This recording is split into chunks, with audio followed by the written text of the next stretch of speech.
আসসালামু আলাইকুম এভরিওয়ান। বাবার মৃত্যু গল্পের 7 নম্বর পার্ট। তো চলো বেশি কথা না বলে গল্প শুরু করা যাক। রাত 10টার দিকে প্রমার মোবাইল থেকে মেসেজ আসলো, শব্দহীন পায়ে 1 মিনিটের ভেতরে ছাদে আসুন। আমিও যেন না বুঝি আপনি ছাদে এসেছেন। আমি বললাম ওকে। ছাদের উত্তর কর্নারে একটা লাইট জ্বলছে। মেঘা আর প্রমা দক্ষিণ প্রান্তে বসে আছে অন্যদিকে মুখ করে।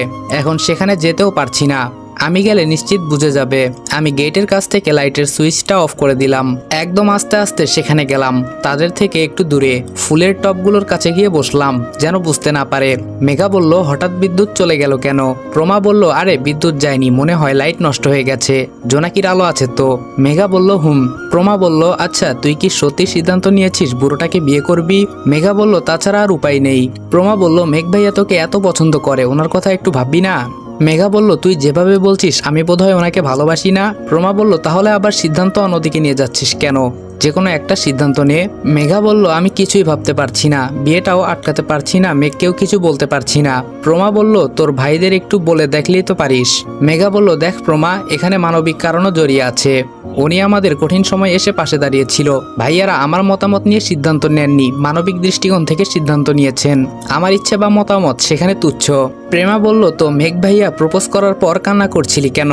মেঘা বলল, বললে হয়তো বিশ্বাস করবি কিনা জানি না, তবুও বলছি, সেদিন বাসে ওনাকে আমার অনেক ভালো লাগে। ওনার হুটহাট রেগে যাওয়া আবার নিমিষেই শান্ত হয়ে যাওয়া সবকিছুই আমার ভালো লাগে। সেদিন ইচ্ছে করেই ওনার কোলে শুয়েছিলাম, শুধু ওনার এক্সপ্রেশনটা দেখার জন্য।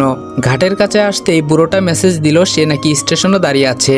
ভেবেছিলাম আর বোধহয় ওনার সাথে দেখা হবে না। ভাগ্যিস তোকে ছবিগুলো পাঠিয়েছিলাম, আবার তোর পূর্ব পরিচিত ছিল, না হয় আজকে বিকেলের মতো কোনো সুন্দর একটা মুহূর্ত আমার জীবনে আসতো না। প্রমা বলল, সব ঠিক আছে, কেঁদেছিলি কেন? মেঘা বলল, আমি কখনো ভাবিনি উনি আমাকে পছন্দ করে। হঠাৎ যখন আমাকে বলে বসলো তখন অনেক অবাক হয়ে গিয়েছিলাম। যখনই আমি আমার মনের কথাগুলো বলতে যাব তখনই বুড়োটার কথা মনে হলো। ওনাকে এত কাছে আর এভাবে পেয়েও হারালাম, সেটা ভাবতেই আমার মনের ভিতরটা দুমড়ে মুচড়ে গেল। নিজেকে খুব কষ্টে সংযত রেখেছিলাম, কিন্তু চোখের পানি আটকে রাখতে পারিনি। প্রমা বলল, আচ্ছা আমি মেঘ ভাইয়াকে বলবো আপনাকেও মেঘা পছন্দ করত, কিন্তু কোনো কারণে আপনাকে গ্রহণ করতে পারছে না। মেঘা বলল, না, পরে দেখা যাবে কোনো তুমুল কাণ্ড ঘটিয়ে বসেছে। যেই পাগল, বিশ্বাস নেই। আচ্ছা একটা কথা বলতো, আমার মতো একটা মেয়ে ওনার স্ট্যাটাসের সাথে যায়? আমি দেখতে সুন্দরীও না, আর উনি একটা সুদর্শন যুবক, কি ভেবে আমাকে পছন্দ করলো? প্রমা বলল, এই প্রশ্নের জবাব তো এখন মেঘ ভাইয়া দিবে। মেঘা বলল, মানে? প্রমা বলল, কোথায় রোমিও? আড়াল থেকে বললাম, উপস্থিত। আমাকে দেখে মেঘা থমকে গেল। প্রমা খুব জোরে জোরে হাসছে, তবে আমার হাসি নেই মুখে। ভালোবাসি বললেই পারতো, পরে দেখতো আমি কিছু করি কিনা। অকারণে সন্ধ্যা থেকে এই পর্যন্ত কষ্ট দেওয়ার ফল এখন ভোগ করতে হবে। আড়াল থেকে উঠে তাদের কাছে গেলাম। প্রমা বলল, মজনু ভাইয়া লাইলিকে একটু বলেন কি জন্য ওনাকে এত পছন্দ করেন। আমি গেলাম। প্রমা চলে যাচ্ছে, মেঘাও চলে যাচ্ছিল। আমি মেঘার হাতটি পেছন থেকে ধরে আমার দিকে ফিরিয়ে ওর হাতটি উল্টিয়ে ওর পিঠে ধরলাম। মেঘা বলল, ভেঙে যাচ্ছে। আমি বললাম, ভাঙুক। মেঘা বলল, ব্যথা পাচ্ছি। আমি বললাম, আদর করার জন্য ধরিনি। মেঘাকে টান দিয়ে একদম আমার কাছে নিয়ে আসলাম। মেঘার কপালের সাথে আমার কপাল রেখে বললাম, পছন্দ সবাইকে করা যায়, ভালো কয়জনকে বাসা যায়? মেঘা বলল, সেটা আমি কি জানি? আমি বললাম, আমি তোমাকে পছন্দ করি না, ডিরেক্ট ভালোবাসি।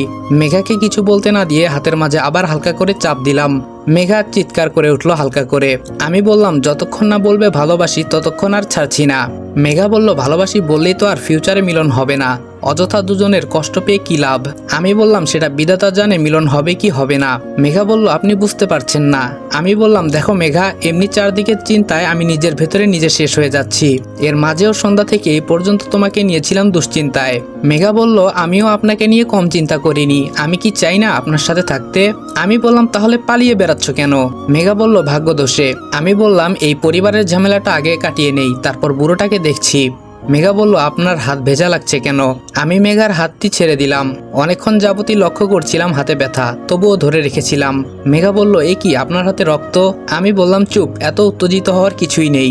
এই সামান্য রক্তগুলো না ঝরালে আজকে এই বাড়িতে একটা খুন হতো। গালিব বলল, কি রে, একটু আগেই তো রেগে মেগেছিলি, হঠাৎ আবার কি হলো? আমি বললাম, আগুনের মাঝে বৃষ্টির স্পর্শ।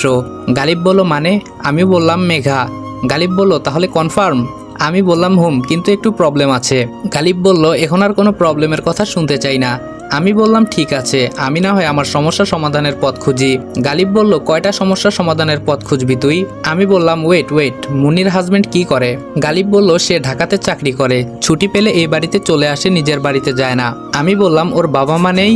গালিব বলল আছে তো, ওই যে মুন্নি। আমি বললাম মুন্নি কি সারা বছর এই বাড়িতে থাকে? গালিব বলল হুম। আমি বললাম আচ্ছা তাহলে একটা কথা বলতো, মেঘ চরিত্রটাকে মুন্নি হত্যা করতে চায় কেন? গালিব বলল বলবো? আমি বললাম তোর ইচ্ছে। গালিব বলল আচ্ছা একটু বলি, বেশি বলতে পারবো না। আমি বললাম বল শুনি। গালিব বলল এই পুরো বাড়িটা ফুপির, আর আশেপাশে সব সয় সম্পত্তিও ফুপির। ধরতে গেলে আমরা সবাই তার উপর নির্ভরশীল হয়েই বেঁচে আছি। অবশ্য আব্বু, জেঠু, আমি, চাচ্চু আমরা এখন কাজ করি, তবে দিন শেষে ফুপির উপরেই নির্ভরশীল। ফুপি এই বিশাল সম্পত্তি তোর নামে রেজিস্ট্রেশন করে ফেলেছে। আমি বললাম এই জন্যই তো বলি ঘটনা কোথায়, মেঘ চরিত্রটা সরাতে পারলেই এই সম্পত্তির ওয়ারিশ থাকবে না। আর তরিকে সবাই মিলে এমন একটা ছেলের সাথে বিয়ে দিচ্ছে যেন ওর হাজবেন্ড এসবের কিছু না বুঝে। গালিব বলল ঠিক ধরেছিস। আমি বললাম কিন্তু আম্মু তাদের দলে সামিল হলো কেন? গালিব বলল আমার কি মনে হয় জানিস? আমি বললাম কি? গালিব বলল তোরই তোর আপন বোন না। আমি বললাম হতেও পারে, কিন্তু বোন হওয়ার সম্ভাবনা বেশি। আমি তো ছোটবেলা থেকেই দেখছি, নিজের চোখকে তো আর অবিশ্বাস করা যায় না। গালিব বলল হয়তো এমন কোনো ঘটনা আছে যা তুই জানিস না, তোর আব্বু আম্মু জানে। আমি বললাম হতে পারে, তবে তোরই যদি আমার আপন বোন নাও হয়, সে আমার আপন বোনের থেকেও 1000 গুণ বেশি কিছু। ওর প্রতি অন্যায় আমি কখনো মেনে নিব না। গালিব বলল আর কিছু করতে পারবি না, কালকেই তো বিয়ে। আমি বললাম সেটাই ভাবছি। আচ্ছা ঘুমাতো, রাত হয়েছে অনেক। গালিব বলল গুড নাইট। বারান্দায় দাঁড়িয়ে উঠোনের সব কার্যকলাপ লক্ষ্য করছি, সবার মুখে আনন্দ উচ্ছ্বাস। কি একটা সমস্যায় আছি, তোরির বিয়েটা যে ঠেকাবো তেমন কোনো উপায় হাতে নেই। মোটকোটা যদি আবার মাঝে থেকে হাত না ঢুকাতো তাহলে চলতো, এতদিনে তোরির বিয়েটা আটকাতে পারতাম। আমার সব প্ল্যান বেচতে দিল সে। আনাসের মোবাইলও বন্ধ, কে জানে আবার কি গবেষণার কাজে বসেছে। আনাস থাকলে আমাকে বুদ্ধি দিতে পারতো। কোথা থেকে মেঘা এসে বলল এই আমাকে কোন শাড়িতে মানাবে বলো তো? আমি বললাম প্লিজ মেঘা, এমনি মানসিক প্রেসারে আছি, এসব ভালো লাগছে না। মেঘা বলল কি হয়েছে আবার? আমি বললাম তুমি জানো না। মেঘা বলল না তো। আমি বললাম জানতে হবে না, অযথা দুশ্চিন্তা করবে। মেঘা বলল আচ্ছা ঠিক আছে, কিন্তু তুমি বেশি দুশ্চিন্তা করো না। আমি বললাম দুশ্চিন্তা করতে কে চায়? দুশ্চিন্তা যদি কাঁধের উপর এসে ভর করে আমি কি করব? মেঘা বলল ঝেড়ে ফেলে দাও। আমি বললাম এগুলো ফেলনার দুশ্চিন্তা নয়, যাও তো এখান থেকে। মেঘা চলে গেল। আজকে আমি উপস্থিত থেকেও তরির এত বড় সর্বনাশ হবে সেটাও আমার চেয়ে চেয়ে দেখতে হবে। এর থেকে বড় ব্যর্থতা কি আছে আর আমার জীবনে? সকাল গড়িয়ে দুপুর হতে চলল, বিয়ের অনুষ্ঠান ক্রমশ নিকটবর্তী হতে লাগলো। আমার মনের মাঝে ক্রমশ অস্থিরতা বাড়ছে। হঠাৎ খবর আসলো পাত্রকে নাকি খুঁজে পাওয়া যাচ্ছে না, পাত্রের বাড়ি থেকেই নাকি মিসিং হয়েছে। মনে মনে অনেক খুশি হলাম, এরকম একটা অলৌকিক কিছু চেয়েছিলাম বিধাতার কাছে। তবে চিন্তার বিষয়, যে ছেলে বাড়ি থেকেই বের হয় না সে আজকে এমন একটা দিনে মিসিং হলো কি করে? এটা তো পরিকল্পিত, আমি শিওর। গালিব আমাকে টেনে নিয়ে আসলো একটু আড়ালে। গালিব বলল তুই একদম ছেলেটাকে গুম করে দিলি। আমি বললাম কি আশ্চর্য আমি। গালিব বলল হয়েছে হয়েছে, আর সাধু সাজতে হবে না, আমি জানতাম তুই এমন কিছু একটা করবি। আমি বললাম আরে। গালিব বলল হয়েছে চল এখন দেখা যাক কি হয়। সন্ধ্যা পর্যন্ত পাত্রের জন্য অপেক্ষা করলো সবাই, কিন্তু পাত্রের আর কোনো হদিশ নেই। কয়েক দফা পুলিশ এসেছে ইতিমধ্যে, কিন্তু কোনো সন্ধান মিলল না। আমাদের সমাজে আবার একটা জিনিস ভালো, বিয়ের মাঝে এমন কোনো কিছু ঘটলে সবাই পাত্রীকে দোষারোপ করে, সেটাও তরির ক্ষেত্রে হলো। সবার মুখে একটাই কথা, তরি অলুক্ষণে। সবাইকে শান্ত করে মুটকো বলে উঠলো সবাই চুপ করো, কি হচ্ছে কি এখানে? নিমিষেই মজলিসের সবাই চুপ হয়ে গেল। মোটকু বলল যেহেতু এখানে একটা ঘটনা ঘটে গেছে, এটা নিয়ে এত কিসের কথা? তরির বিয়ের অনুষ্ঠান সম্পন্ন হয়েছে, বিয়েটাও হবে। আমু বলল কিভাবে? আমি বলছি কিভাবে হবে, সবাই চুপ থাকো দয়া করে। এই গালিব এদিকে আয়। আমার চোখ তো কপালে উঠে গেল, মোটকু কি করছে? উপস্থিত সবাই অবাক। মোটকু আবার বলল মেজমামা আর মামুনি এদিকে আসেন। তিনজন এগিয়ে গেল স্টেজে, আমি একটু দূর থেকে দাঁড়িয়ে দেখছি কি হয়। মোটকু বলল মামা আমি একটা কথা বলবো, রাখবেন তো? মামা বলল কি কথা বল। মোটকু বলল তরি আমার বোন, আমি ভাই হয়ে এত বড় সর্বনাশ হতে দিতে পারি না। আমি চাই আপনারা তরিকে নিজের পুত্রবধূ করে ঘরে নিবেন। আমি অনবরত চোখের পাতা ফেলছি, কি বলছে সে? ভেবেছিলাম মামা মামি মেনে নিবে না, কিন্তু আমার ভাবনার বিপরীত হলো। তারা দুজনেই সম্মতি জানালো। এবার চিন্তায় পড়ে গেলাম গালিব মানবে কিনা। তরি একটা বোবা মেয়ে আর গালিব একটা ইঞ্জিনিয়ার ছেলে, মেনে নিবে তো? মোটু এবার গালিবকে বলল কিরে গালিব তুই কি বলিস? গালিব বলল আব্বু আম্মু যা সিদ্ধান্ত নিবে তাই আমার সিদ্ধান্ত। মোটকু বলল আলহামদুলিল্লাহ। রাত 10টার সময় ছাদে দাঁড়িয়ে আছি। সন্ধ্যার ঘটনায় আমি বেশ অবাক, এটা একদম মিরাক্কেলের উপর মিরাক্কেল। মোটু সম্ভবত নিজের মান সম্মান বাঁচানোর জন্য এমনটা করেছে, না হয় দূর দূরান্তের মেহমানের মাঝে একটু হলেও অন্যরকম সন্দেহের কারণ হয়ে যেত। গালিব আমার পিছন থেকে কাশি দিল। আমি বললাম তুই এখানে? গালিব বলল, মেঘ, তোর থেকে আমি অনেক কথা লুকিয়েছি, তার জন্য ক্ষমা চাইতে এসেছি। আমি বললাম, তার কোনো দরকার নেই। এখন বল, তরিকে তুই স্ত্রী হিসেবে মেনে নিবি নাকি আমি আমার সাথে ইউএসএ নিয়ে যাব? গালিব বলল, তুই কে? কত সাধনার পরে আমি তরিকে পেয়েছি জানিস? আমি বললাম, মানে? গালিব বলল, সেই কথাগুলো বলতেই এসেছি। আমি বললাম, বল, কি বলবি?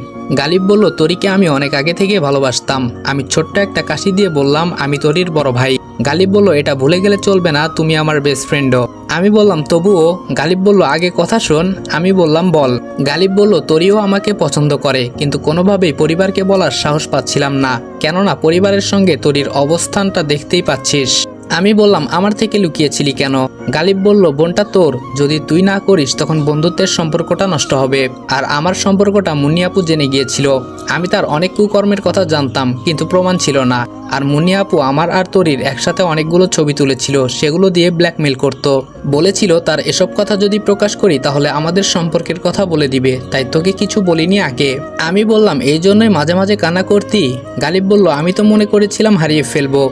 আমি বললাম, আর কিছু না পেরে অটিস্টিক ছেলেটাকে গুম করে দিলি? গালিব বলল, গড প্রমিস মেঘ, আমি কিচ্ছু করিনি। পেছন থেকে মেঘা বলল, এই যে দুলাভাই, ননদ তো অপেক্ষা করছে আপনার জন্য। পেছনে তাকিয়ে দেখি মেঘা। গালিব বলল, আপনার ননদের কি আর সহ্য হচ্ছে না? মেঘা বলল, গাধা, বইয়ের বড় ভাই এখানে। গালিব বলল, তো কি হয়েছে? সে যেমন তরির বড় ভাই তেমনি আমার বেস্ট ফ্রেন্ড, একের ভিতর অনেক। মেঘা বলল, জানতো এখন। গালিব চলে গেল। মেঘা আমার দিকে তাকিয়ে আছে, আমিও মেঘার দিকে তাকিয়ে আছি। মেঘা বলল, কি? আমি বললাম, কি? মেঘা বলল, কোথায় কি? আমি বললাম, এভাবে তাকিয়ে আছো কেন? মেঘা বলল, মনে হয় শেষবারের মতো দেখছি, কাল সকালে চলে যাব। আমি বললাম, শেষবার মানে কি? মেঘা বলল, কিছু করতে না পারলে শেষবারই তো। আমি বললাম, কে বলেছে কিছু করব না? যেটা নিয়ে চিন্তায় ছিলাম সেই চিন্তাটা তো কেটেছে। মেঘা বলল, অপেক্ষায় রইলাম কি করতে পারো সেটা দেখার। পরের দিন আনুমানিক রাত 11টার দিকে আমাকে চিলেকোঠার রুমটায় থাকার ব্যবস্থা করে দেওয়া হয়েছিল। অবশ্য আমিই বলেছিলাম। আমি রুমে শুয়েছিলাম। হঠাৎ গালিব দৌড়ে আসলো আমার রুমে। হাঁপাতে হাঁপাতে বলল, তুই এটা কি করলি? আমি বললাম, আমি আবার কি করলাম? গালিব বলল, ছোট মামি, ছোট মামির। আমি বললাম, কি ছোট মামির? গালিব বলল, ডান হাতটা একেবারেই কেটে দিলি? আমি বললাম, হোয়াট? গালিব বলল, কিভাবে পারলি এটা? আমি বললাম, বলছিস কি এসব? গালিব বলল, আমি কিছুই ভাবতে পারছি না। আমি বললাম, গালিব, বিশ্বাস কর, আমি কিছুই করিনি, আমার মৃত বাবার কসম। গালিব বলল, তাহলে কে করলো? আমি বললাম, মামি এখন কোথায়? গালিব বলল, জেলা হসপিটালে নিয়ে যাওয়া হচ্ছে। আমি বললাম, দুপুরে তরির বর মিসিং হওয়া আর এখন এই ঘটনা বেশ চিন্তায় ফেলে দিল। গালিব বলল, আমার মনে হয় আমাদের অগোচরে কোনো তৃতীয় পক্ষ তরির হয়ে কাজ করছে। আমি বললাম, আমার মাথায় কিছু আসছে না। একটা চিন্তা শেষ হতে না হতেই আরেক চিন্তা এসে মাথায় ঢুকলো। চল হসপিটালে চল, মামিকে দেখতে যেতে হবে। গালিব বলল, ওয়েট, আমার ইতোমধ্যে একজনকে সন্দেহ হচ্ছে। আমি বললাম, কাকে? গালিব বলল, চল আমার সাথে।